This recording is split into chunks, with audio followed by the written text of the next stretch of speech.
अंदर आए अंदर आए તમામ આરોપીઓ છે તે હાલ માફી માંગી રહ્યા છે। આજથી થોડાક દિવસ પહેલા અમદાવાદના જીઆઈડીસી વટવાનો એક વિડીયો સોશિયલ મીડિયા ઉપર વાયરલ થયો હતો। જે વિડીયોમાં 5 થી 6 જેટલા શખ્સો છે તે એક યુવકને લાકડીઓ વડે ઢોર માર મારે છે। આ ઘટનામાં જે વ્યક્તિને મારવામાં આવી રહ્યો હતો તે મોબાઈલના વેપારી હોવાની વિગતો સામે આવી છે અને પૈસાની બાબતને લઈને આ વિવાદ થયો હતો। પરંતુ જે ઘટનામાં આરોપ લાગી રહ્યા છે કે આરોપીઓએ જે હાલ ફરિયાદી છે એમના પાસેથી ખંડણી માંગી હતી। આ ઘટનાના સંદર્ભમાં પોલીસે ઘટનાની ગંભીરતા લઈને આરોપીઓની ધરપકડ કરી હતી અને ત્યારબાદ તેમનું રિકન્સ્ટ્રક્શન કરવામાં આવ્યું અને આ ઘટનાના દ્રશ્ય પણ સામે આવ્યા। ત્યારે કેવી હાલત કરી આ અસામાજિક તત્વોની વિગતે વાત કરીએ। વૈષ્ણવજન તો તેને કહીએ જે પીડ પરાઈ જાનાને રે।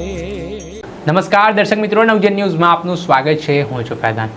અવારનવાર અમદાવાદ શહેરમાં અસામાજિક તત્વોના આતંકની ઘટનાઓ સામે આવતી હોય છે અને સમયાંતરે પોલીસ અસામાજિક તત્વોને કાયદાનો પાઠ પણ ભણાવતી હોય છે। તેમને ઘટનાનું રિકન્સ્ટ્રક્શન માટે જાહેરમાં લઈ જતી હોય છે, માફી પણ મંગાવવામાં આવતી હોય છે અને ટાંટિયાતોડ સર્વિસ પણ કરવામાં આવતી હોય છે। અવારનવાર દ્રશ્ય સામે આવતા હોય છે છતાં પણ લુખ્ખા તત્વો અસામાજિક તત્વો છે તેમના પેટનું પાણી નથી હલતું।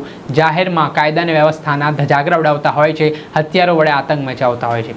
આજથી થોડાક દિવસ પહેલાં અમદાવાદના વટવા જીઆઈડીસી વિસ્તાર ઘોડા બ્રિજ ખાતે જે એક ફરિયાદી છે તે રાત્રિ દરમિયાન ત્યાં ઊભા હતા ને તે ઇલેક્ટ્રોનિકના વ્યવસાય સાથે સંકળાયેલા હોવાની વિગતો સામે આવી છે ને આ જે આરોપીઓ હતા તે અને ફરિયાદી એ કોઈક તેમના ત્યાંથી વસ્તુ લીધી હશે અને તેને જ લઈને બોલાચાલી થઈ, વિવાદ થયો, જેમાં એક સાથે 5 થી 6 જેટલા આરોપીઓ એકાએક ત્યાં પહોંચે છે અને આ વેપારીઓ ઉપર લાકડીઓ વડે હુમલો કરવા લાગે છે ને ઢોર માર મારે છે।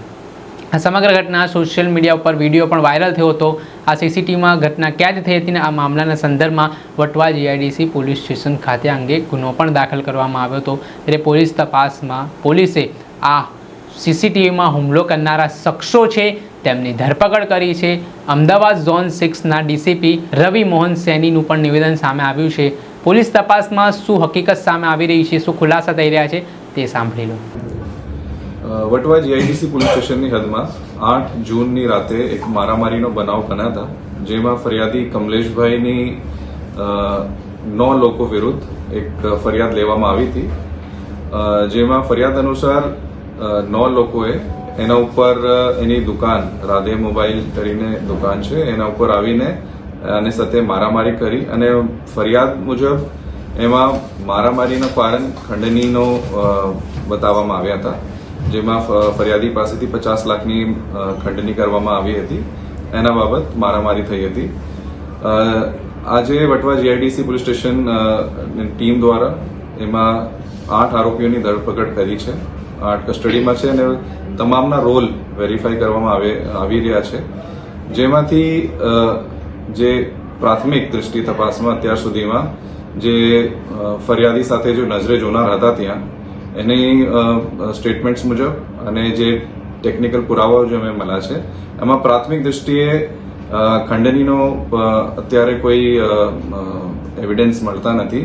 ફક્ત એ 2-3 ઇલેક્ટ્રોનિક વસ્તુઓ ફોનની ભાવમાં જે બાબતમાં અને જો બોલાચાલી થઈ ફોન ઉપર એના ઉપરથી એ મારામારીને એક બનાવ બન્યા છે અને આરોપીઓની જે ધરપકડ અત્યારે કરવામાં આવી છે એના ઉપરથી તમામની રિમાન્ડ લેવામાં આવશે અને આગળ કેમ કે ગુનાહિત ઇતિહાસ પણ ધરાવે છે એના ઉપરથી પણ એની તપાસ કરવામાં આવશે।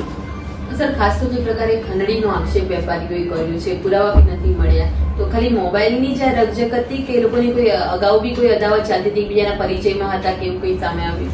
પ્રાથમિક જે સ્ટેટમેન્ટ્સમાં અને પુરાવા જે મળ્યા છે એમાં બંને પક્ષ એકબીજાને ઓળખતા હતા અને જે પુરાવા મળ્યા છે એમાં ફોન ઉપર અને ચેટિંગમાં પણ વસ્તુઓની ઇલેક્ટ્રોનિક વસ્તુઓની ફોન્સના ભાવ બાબતે અને બોલાચાલી થઈ છે। આ બાબત અમે પુરાવા મળ્યા છે અત્યાર સુધી। જે મુખ્ય આરોપી છે જે કમલેશભાઈ સાથે જે બોલાચાલી થઈ હતી એના નામ છે જય ગઢવી। એના સાથે એના 7-8 મિત્રો છે, જેમાં મુખ્ય છે વિશાલ ઉર્ફ ઉલિયો, સિદ્ધાર્થ, કૃણાલ, વિહાર જોશી, કૃણાલ મરાઠી, આ પ્રકારના લોકો છે. એના સાથે એક બે લોકો છે જેના રોલ અત્યારે વેરીફાઈ કરવામાં આવી રહ્યા છે.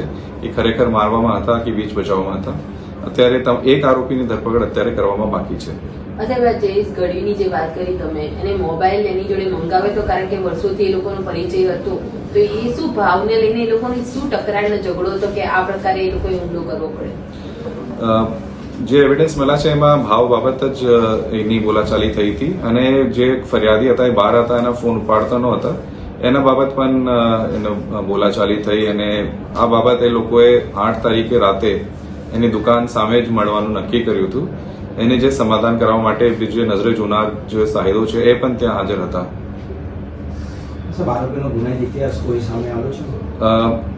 તમામ વિરુદ્ધ મારામારીનો બનાવો છે.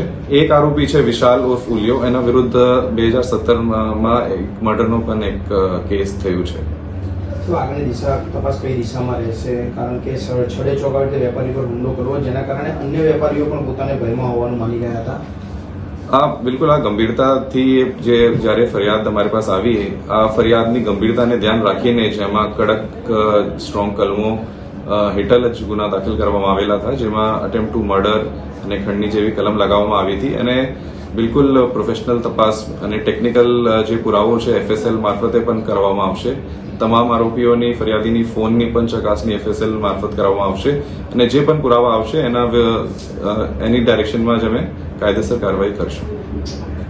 આપણે સાંભળ્યા હતા ઝોન 6ના ડીસીપી રવિ મોહન સૈની. તેમણે આ મામલે મહત્વનું નિવેદન આપ્યું છે. સાથે જ આ ઘટનાના સંદર્ભમાં કાયદા વ્યવસ્થાને હાથમાં લેનાર જે શખ્સો છે તેમને પોલીસે ઘટના સ્થળે લઈ જઈ ઘટનાનું રિકન્સ્ટ્રક્શન પણ કર્યું હતું. જે ઘટના સ્થળ ઉપર આ અસામાજિક તત્વોએ આતંક મચાવ્યો હતો, જાહેરમાં દંડા વડે યુવકને ફટકાર્યો હતો, તે જગ્યા ઉપર લઈ જઈ પોલીસે માફી પણ મંગાવી છે. ને આ ઘટનાના સંદર્ભમાં આ જે આરોપીઓ છે તે ગુનાહિત ઇતિહાસ ધરાવતા હોવાની વિગતો સામે આવી છે, અને તેને લઈને પોલીસે ઝીણવટપૂર્વક તપાસ પણ હાથ ધરી છે. ને પોલીસ હાલ તપાસ ચાલી રહી છે, તેમાં ખંડણીનો એંગલ છે કે પછી કંઈક અંગત અદાવત અગાઉની છે, તે તમામ બાબતે તપાસ કરી રહી છે. દર્શક મિત્રો, આવા જ ક્રાઇમથી જોડાયેલા સમાચાર આપના સુધી પહોંચાડતા રહીશું, એટલે નવજીવન ન્યૂઝની ચેનલને આપ લાઇક કરી લો, સબસ્ક્રાઇબ કરી લો અને શેર કરવાનું ભૂલતા નહીં. વૈષ્ણવજન તો તેને કહીએ જે પીડ પરાઈ.